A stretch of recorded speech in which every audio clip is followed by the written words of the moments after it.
I was a pastor's kid for almost all my life. I grew up in church. Because I'm so not normal, I need someone to equalize me. If they're crazy and I'm crazy, it just doesn't work. So, yeah. How are you crazy? I'm dominant. You're dominant? Yes. Like you want to what? I'm daddy. You're daddy. Whoa, wait, show the tattoo to the camera right here.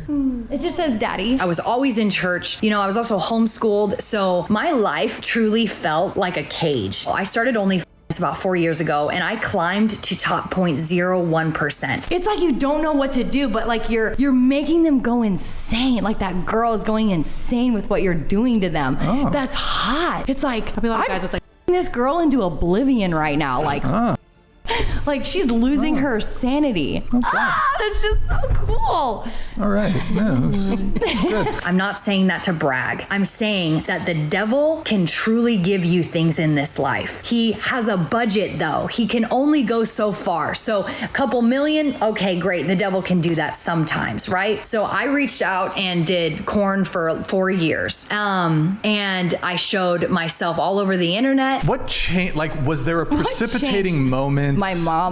Like, was there some moment where you just snapped or this? Oh no. So honestly, I was so, I felt so alone being a Christian. I felt so like being a pastor's daughter, you're looked up to by not only the church, but your family standards are so high. And it felt just like the most, like the biggest cage I've ever been in my life. I said crazy things on podcasts. Like the Holy Spirit was truly working and moving, but I was in such a rebellion against it because I was like, God doesn't love me. I've had to work this hard for this many years because no one cared about me. My family didn't care about me. Christianity is a cage. It's not Christianity. It's religion. Religion is the cage. 0.01% creator. Like that is crazy. That is a crazy milestone to reach in that industry. So I made what I made. I did what I did, but I want to share with you guys the truth of it all. Nala, you mentioned at the beginning, you describe yourself as the Ahegao queen, I think. What is that? So I've been watching anime for a long time now, and I'm fascinated by the culture of Japan and what they do with the characters, and I feel like it's just so different. And so basically the Ahegao face to me is like the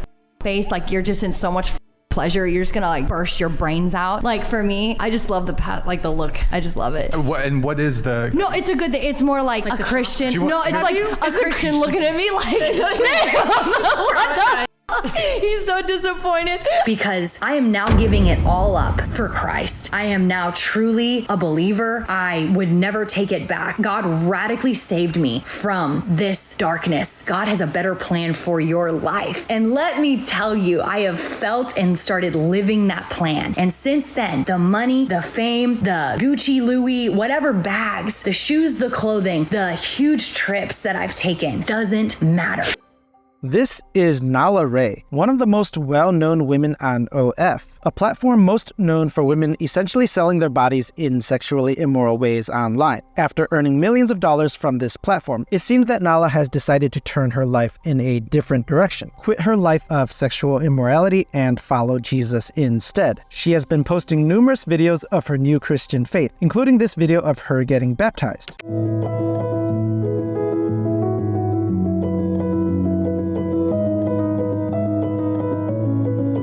It shouldn't be surprising that someone like Nala, who is so famous for engaging in one of the most depraved activities in Western culture, is receiving mixed responses to her conversion to Christianity, with many Christians celebrating her conversion, and many also who are extremely skeptical concerning the genuineness of her conversion. Yeah, Nala the Ninja is now denouncing her past only self and is opening up her life to God.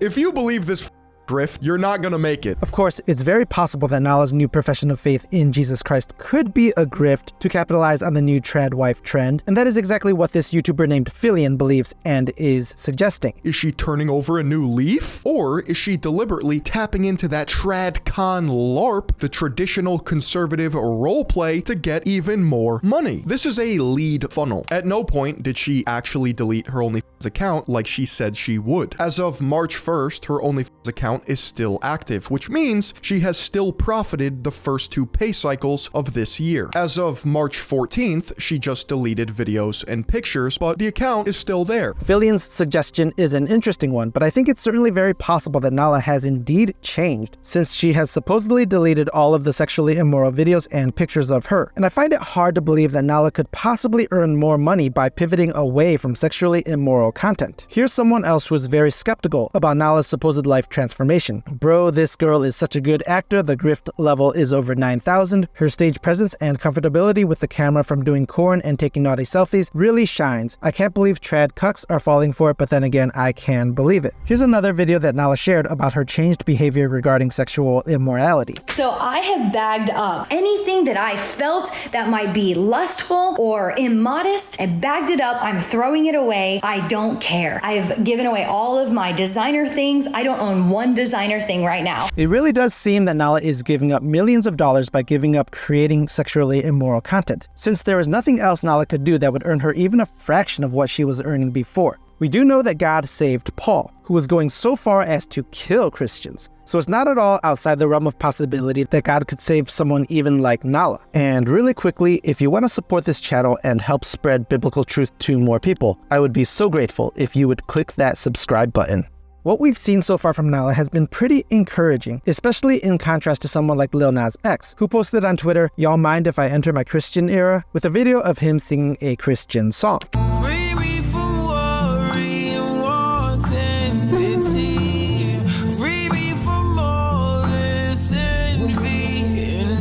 It was pretty obvious from the outset that Lil Nas X was just trolling, and indeed, soon after this, Lil Nas X released an utterly blasphemous song titled J Christ.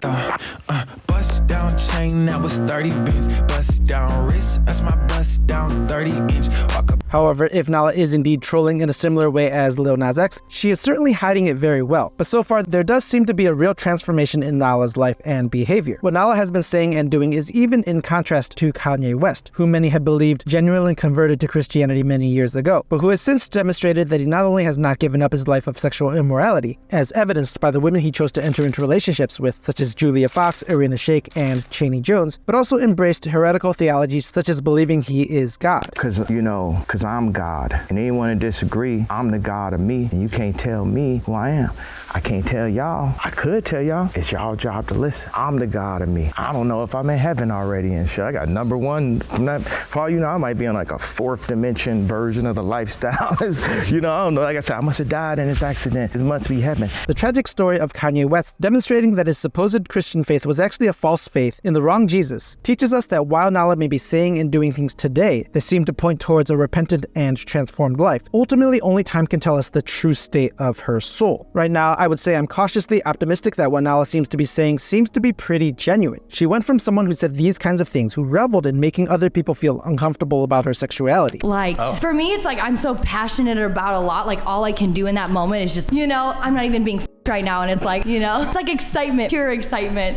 What are you? Good times. Yeah. Good I like how you're worried about us saying, I'm so disturbed by all of this. I love that. To someone who is now saying things like this about getting baptized and rededicating her life to Jesus Christ. When I was doing only and serving the devil truly, like my works were in vain. But since I became a Christian and got baptized and rededicated my life to the Lord, so much has been going on in my life, and I feel that the spiritual warfare, oh my gosh, we are at war, fam! Maybe I am naive or I'm missing something, but I just don't see how Nala could possibly make more money going down this Christian route than by staying on the route she was on before, which was unbelievably lucrative. Nala has been posting quite a bit about why she changed, and so far we haven't really seen any enormous red flags that would suggest she is lying to people to try to get more attention for herself. Good morning, everybody. Okay, so really quick, I have a couple things to address, and I just need you to listen to me. So I've had quite a few people reach out to me, comment, just truly curious about what and why I changed. So listen, I was a pastor's kid for almost all my life. I grew up in church. I was always in church. I was also homeschooled. So my life truly felt like a cage. And I'm not saying Christianity is a cage. I'm saying religion was the cage. I was a Baptist. I was a Baptist pastor's child for the longest time, right? Me and my family did not have a good relationship, and I'm the middle of 5 children. So I'm talking about my other brothers and sisters and my parents. It just truly felt like such a cage. I was a very rebellious child, like sneaking out when I was like 16 years old. I was just going the wrong way, right? So about 4 years ago, I started my OnlyFans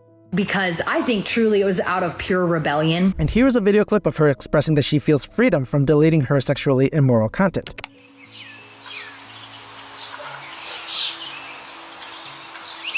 Phillion did point out that Nala doesn't seem to have deleted her actual account, just the content, so we don't know if or what she will post on there moving forward. Again, here's another video that Nala shared on her social media. You guys need to understand something right now, and it's so important for you to know and understand what's going on in the world right now is not a coincidence. Jesus is coming back. He's coming back with a sword. You know, this world is getting darker and darker. You see it on the TV, you hear it in the music, when you go to concerts, when you're just out and about. There is evil and darkness surrounding us right now.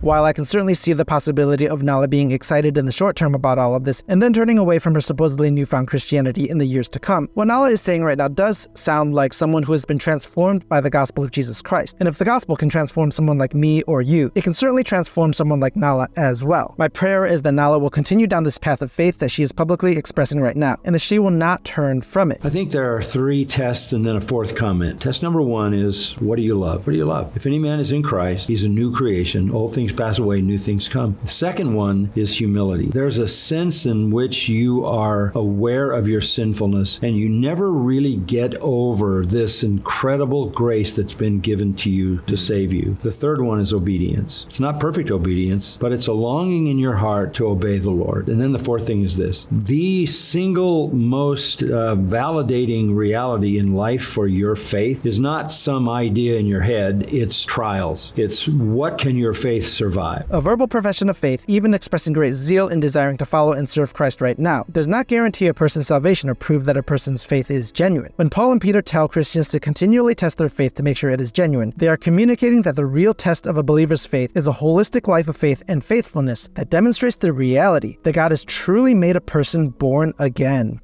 Hi, my name is Mike.